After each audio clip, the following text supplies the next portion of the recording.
Hey, my friends, it's your friend Kevin, and we are at the 12th commitment for change.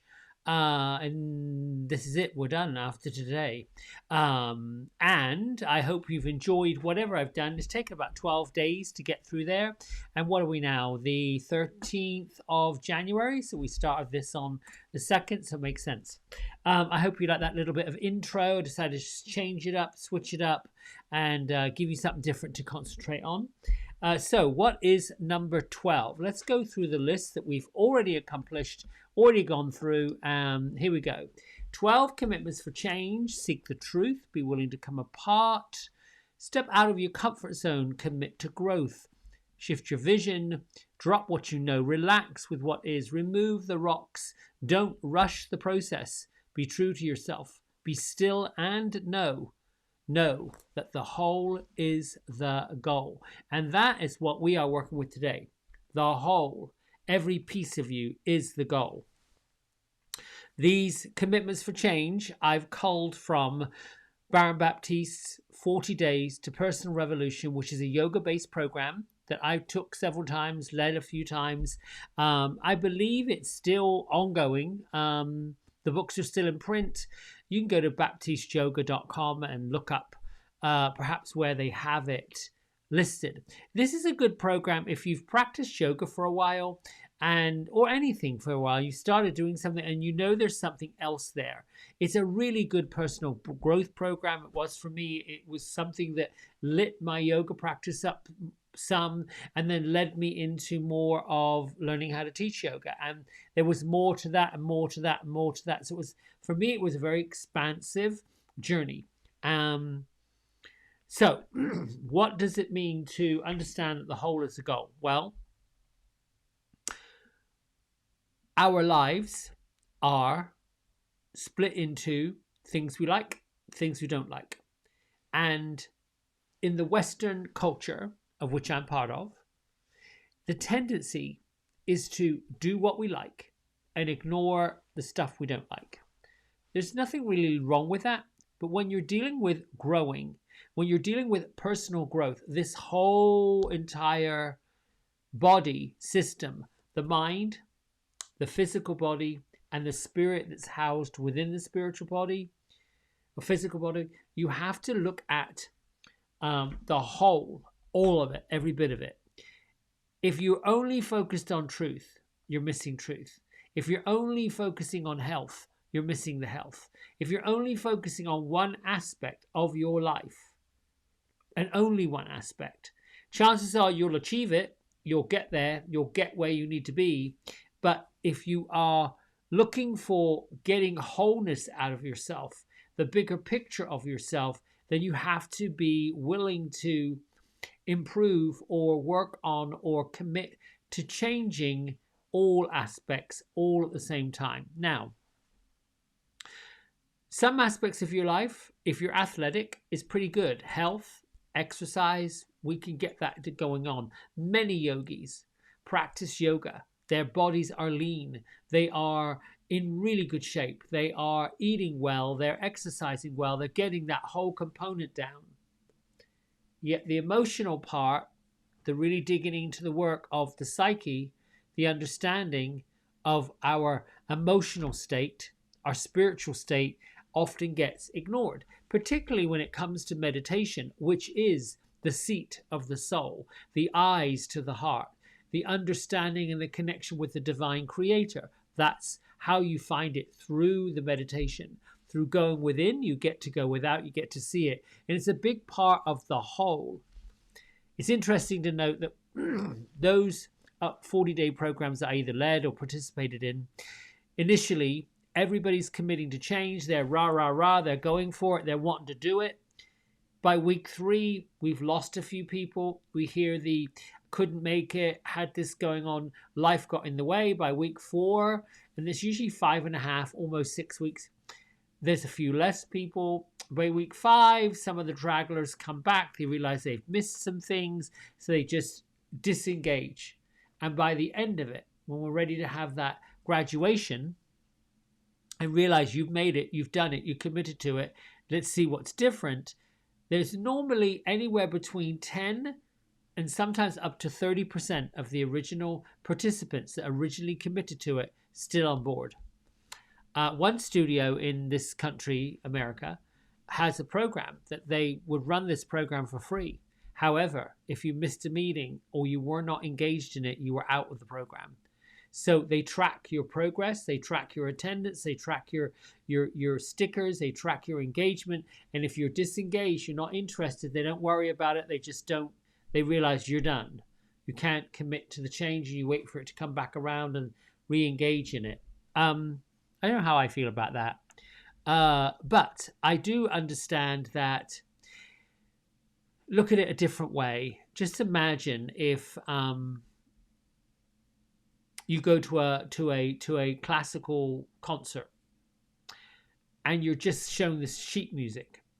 You're not really shown the instruments, or all you hear is the piano part, or all you hear is the percussion, the drummer, or you may get the strings and the piano but no drummer, no beat, no nothing. I mean, that whole symphony or that whole piece of music, that whole concert would be really weird if all you heard or saw or did was a piece of it.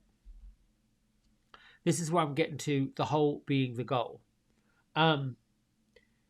Look at huge, iconic individuals.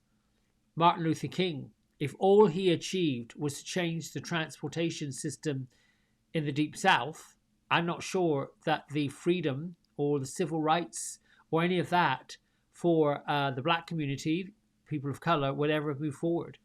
You have to look at every piece of it and work with every piece of it to get the enrichment of it. This is all about detaching from the struggle, facing the fear, and eventually pulling the pieces of your life together so that you can radiate with confidence, radiate with that level of knowing yourself, understanding yourself, and being whole and complete with every part of yourself, completely grounded. It's interesting too that I should see that.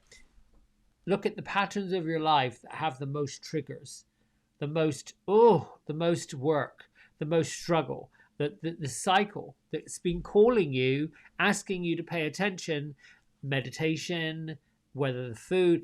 There are these triggers, and the triggers come from something we're not paying attention to.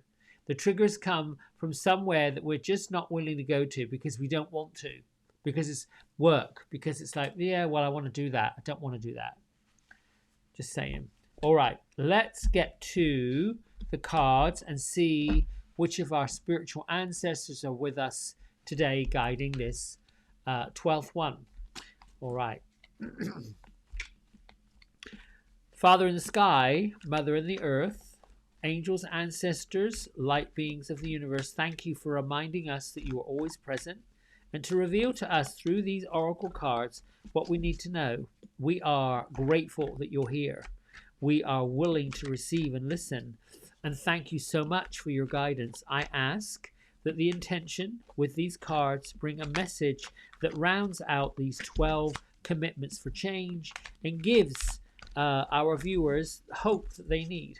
So be it, so shall it be. All right, here's one card. I'm picking this one.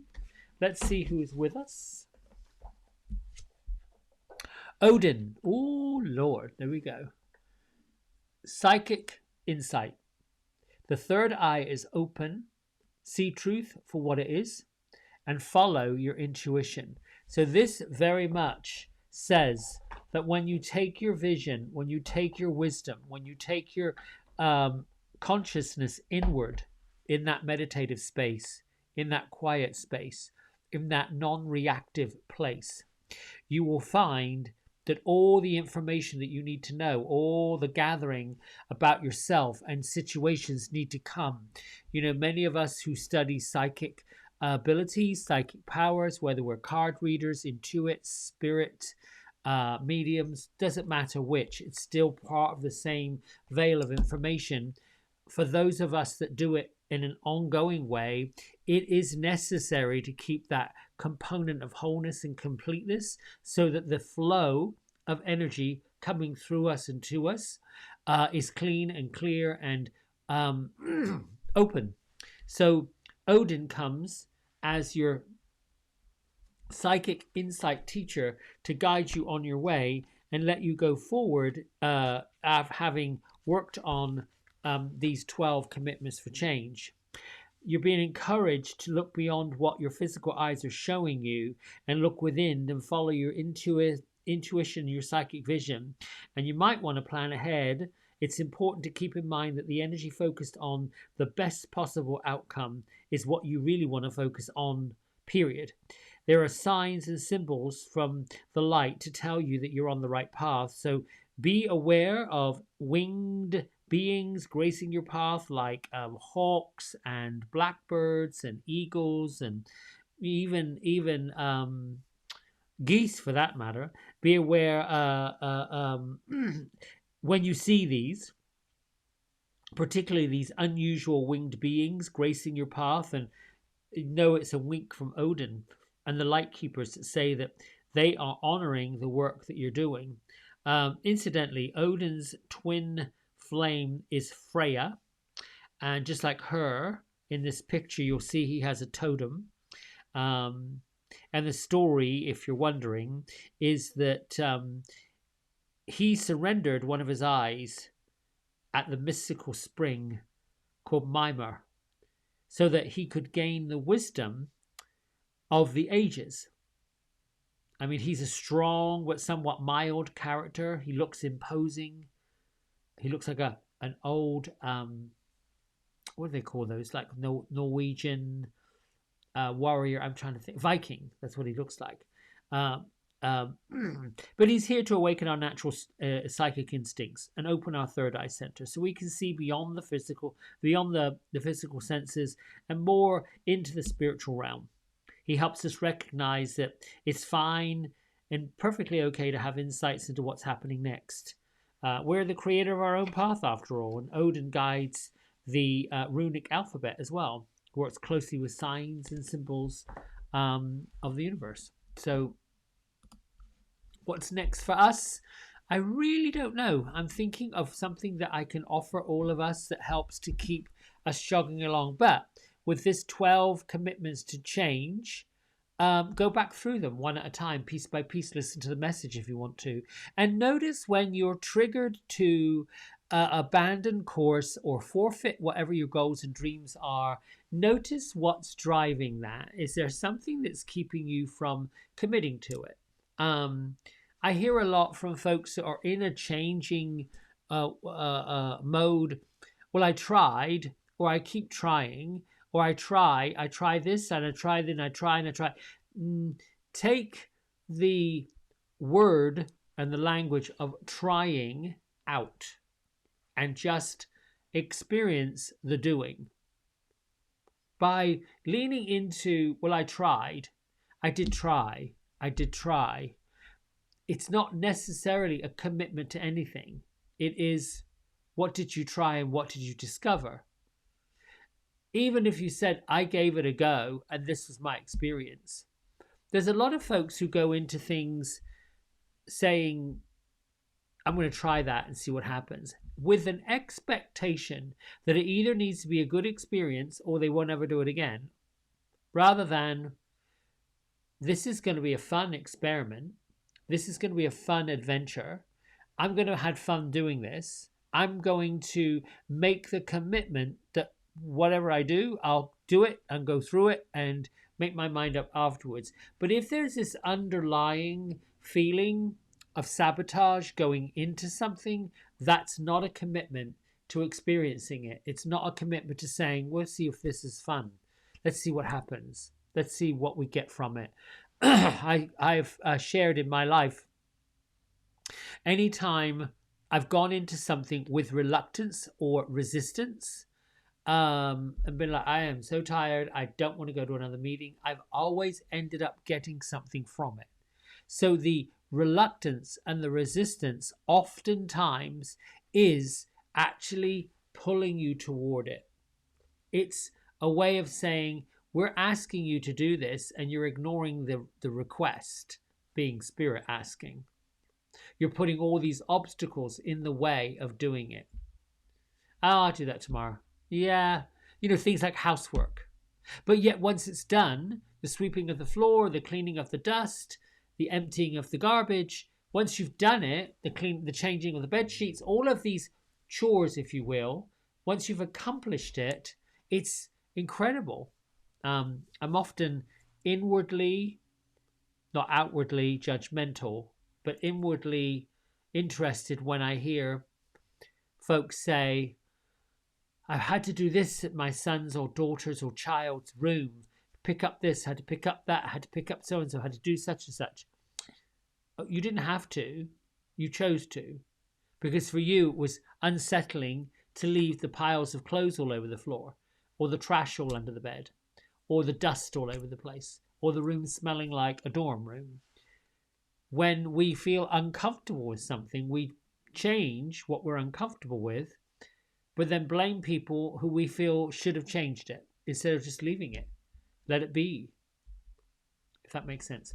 All right, my friends, thanks for following along. I love you. I don't know what we'll come up with next, but we'll come up with something. Enjoy. Bye.